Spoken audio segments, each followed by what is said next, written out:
I was a king once. Okay. I was. Then they made me a bird. Then Mother Church came along and turned us all into saints and trolls and fairies. General Mills did the rest. Hey guys, welcome back to the universe for another breakdown of an American Gods episode. This time we're doing episode 7, A Prayer for Mad Sweeney. Regardless of what you thought of the episode, there is a ton to break down, and I'm doing it alone because Chastity's at E3. Guys, before we get into it, two things, okay? One, there's a lot of Irish in this episode, and I'm going to try to pronounce it, but I'm also going to put a subtitle up because I don't know how to do that. And number two, please subscribe because it lets us know that you love us. Let's get into it.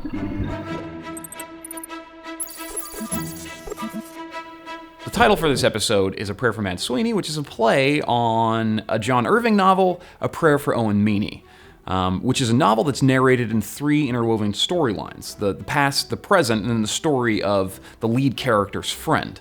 The lead character is named John Wheelwright. He's a single virgin. Are you a virgin? Yeah, not since I was 10. It all makes sense! You're a virgin! I am... Shut up. Who tells his present-day story, which is, consists of doubting his religion, interspersing with the story of growing up with his childhood friend Owen Meany. The last part of the book shows present-day Owen sacrificing himself to save a group of children, and then John pleading, "Oh God, please bring him back. I shall keep asking you."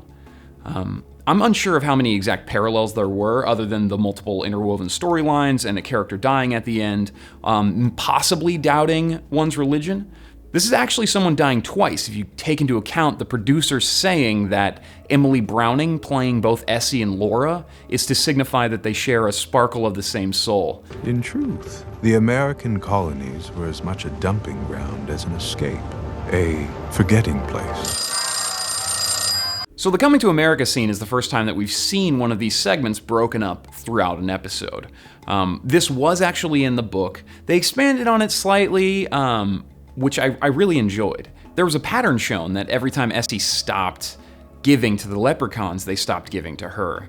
And it shows throughout the entire episode. I think it's really great that it ended the way that it did with, Essie finally being rewarded for her lifelong faith. I think that the leprechaun acted as a psychopomp rather than someone just comforting her during her death. A psychopomp is someone that takes a soul to the land of the dead, sort of like Jekyll acts earlier in the season. She was still warm when they found her. So after all of her misdeeds and trials, she's in Newgate Prison with Mad Sweeney. And I think that we're pretty sure that it's Mad Sweeney for a couple of reasons. So after she recalls the tale of that girl that was calling herself Susan in America, she realized that she was allowed to be whatever she wanted to be. And then she tells Mad Sweeney her heart's desire. Now I'd be content to be content. A home. A tree. Someone kind enough to be by me. Not too kind. And because she left him the only food that she was going to be able to eat in the prison, he grants this wish to her. All of that stuff comes true. It's a great sequence and a great summary of someone's faith. Here's my story, it's sad but true. The music in this segment was awesome. I think that it was really funny that they used modern music as it was like a modern retelling, Ibis, who's telling this story, is alive now. So of course, he's interspersing a lot of, modern pop culture into this. And I think it's funny how they use the songs, because Runaround Sue was a perfect song choice for when she was, running around. She was cheating on the captain and stealing all of his stuff. Other times the music was used to lighten a horrific experience, like when she's on the ship and they throw that man out the window and she's holding her stomach and weeping. I think that scene would have been so dark and horrific that the audience probably would have had a hard time coming back from it without that modern influence. The producers of American Gods have a story to tell, and they're going to get that story out, but they don't want you to go too far down an emotional pathway to where you're distraught. They want you to be able to stay with the story, stay with, Mad Sweeney and Laura driving in an ice cream truck together, the ridiculousness of that. We're not all hanger steaks. There was a lot of cool references in this that I just had to look up. So when it says Essie was never full of white bread or syllabub, I had no idea what syllabub was.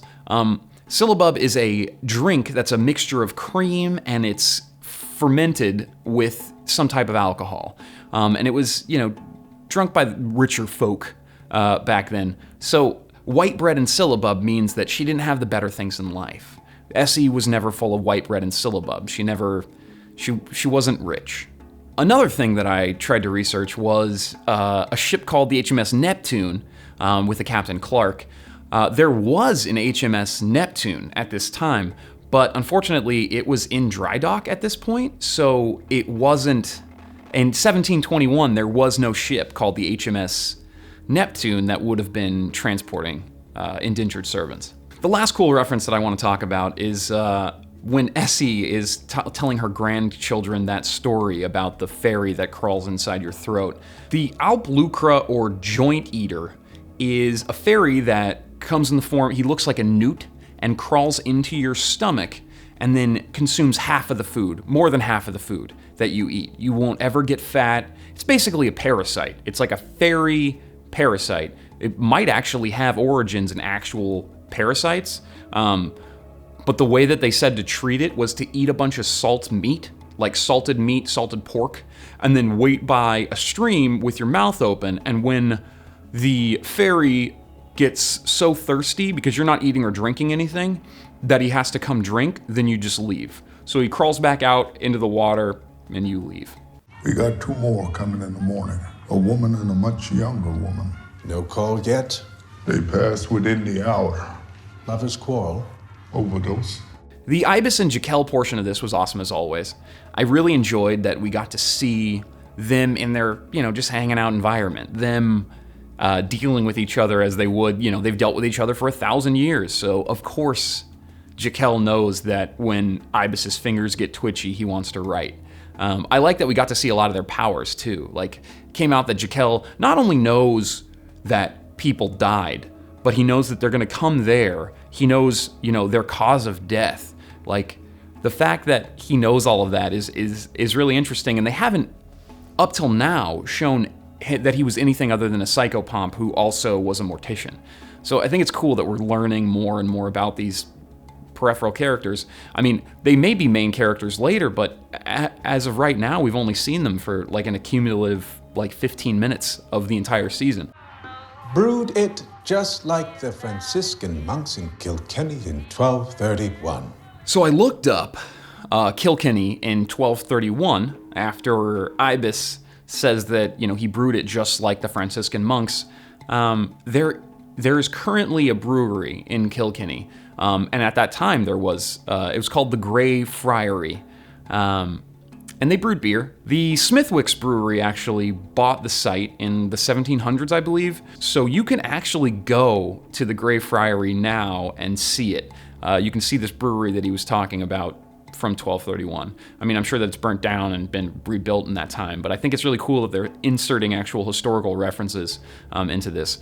Another historical reference that I saw was the map on Ibis's wall referenced a William, Duke of Gloucester. And I looked this guy up. He lived to be 11, and he had water on the brain, so he had a lot of issues, and he died at 11. But this map seems to be dedicated to him. There was a subsequent Duke of Gloucester named William that happened later, but in this time period, the colonial version of that map that we see would have been around the time period of this kid's life. I was a king once.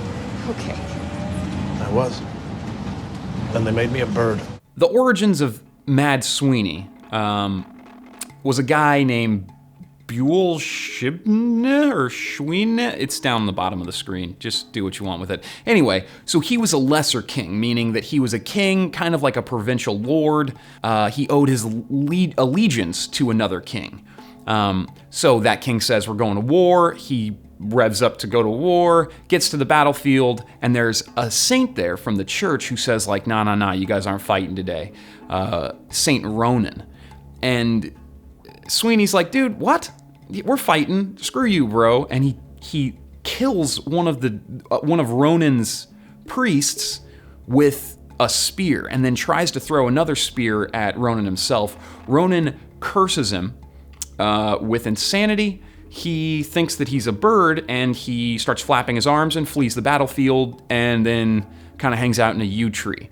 He builds a nest there. He comes back to, reality later, but then ends up getting killed, something like that. So that's what Sweeney's referencing for that portion. But the other part of Mad Sweeney's story is, obviously a leprechaun. Leprechauns come from the Tuatha Dé, possibly. You guys are gonna just beat me up for this pronunciation, I know, but they came from the old deities of Ireland that were pre-Christian.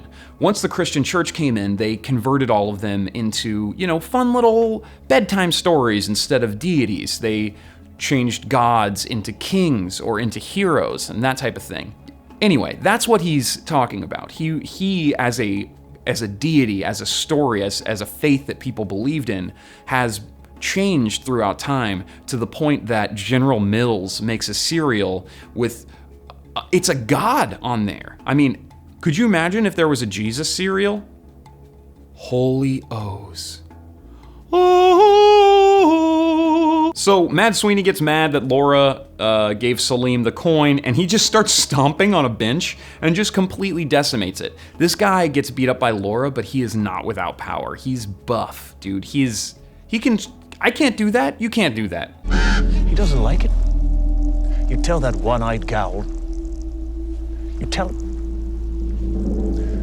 You. Sweeney is working for Wednesday. It's obvious that he had a part to play in Laura's demise, but it's also obvious that he doesn't like it. Wednesday coerced him into doing this. He owes Wednesday a war, he says, but then he screams,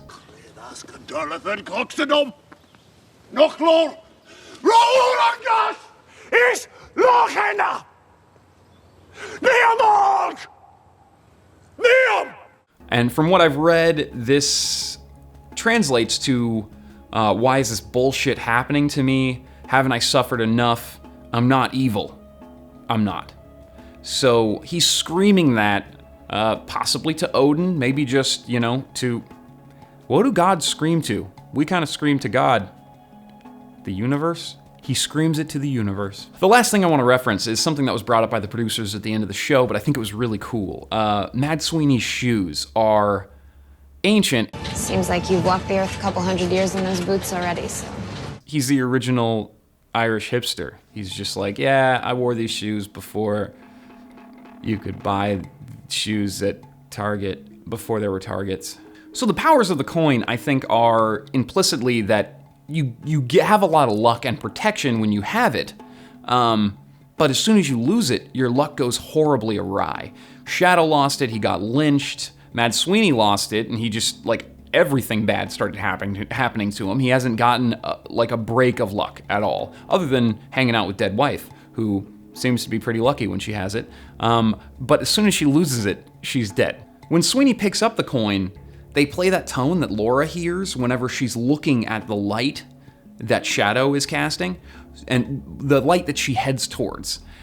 You see Sweeney kind of look up into the horizon, and there's two things that I felt like could be happening. One, he could be having a change of conscience here.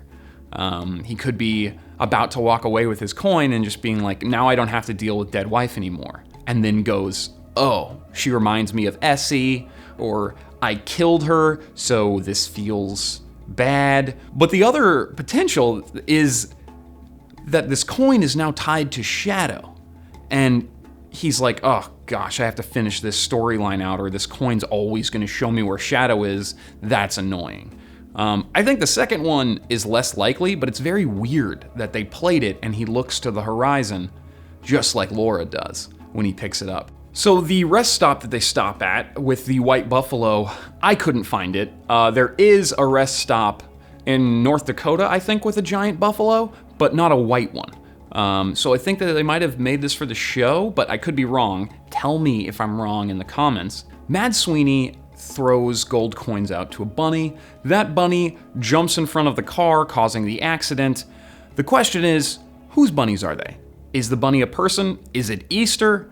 I haven't seen anyone or heard of any other gods that it could be, so my guess is it's a pretty hard Easter. I don't know why Easter would be swayed with 4 gold coins, but, Easter, next episode, guys. Finally is another ritual that I found, the writing ritual. They slow it down, they do some insert shots of Ibis dipping his pen into ink. I think it's just really cool. And I'm definitely going to throw together a montage of all of these ritual scenes at the end of the season, just so I can see them all together. If it's good enough, I'll share it with you guys, but this is definitely a thing. I'm not making it up. It's in an episode at the very least. Hannah Young asks, what if Mad Sweeney's lucky coin is the one Essie gave him when she was worshiping? So you can actually see that there's a cross on the coin in this episode, the coin that Laura gives Mad Sweeney. There is always that face on the one side of Sweeney's coin that we see, the sun coin. So it's possible that on the other side of that coin there's a cross, and that's why he felt this connection to both Laura and Essie. It's because it's the same coin. It's a great theory. What do you guys think though? Let me know. Is it the same gold coin? So finally, I have a question for you guys.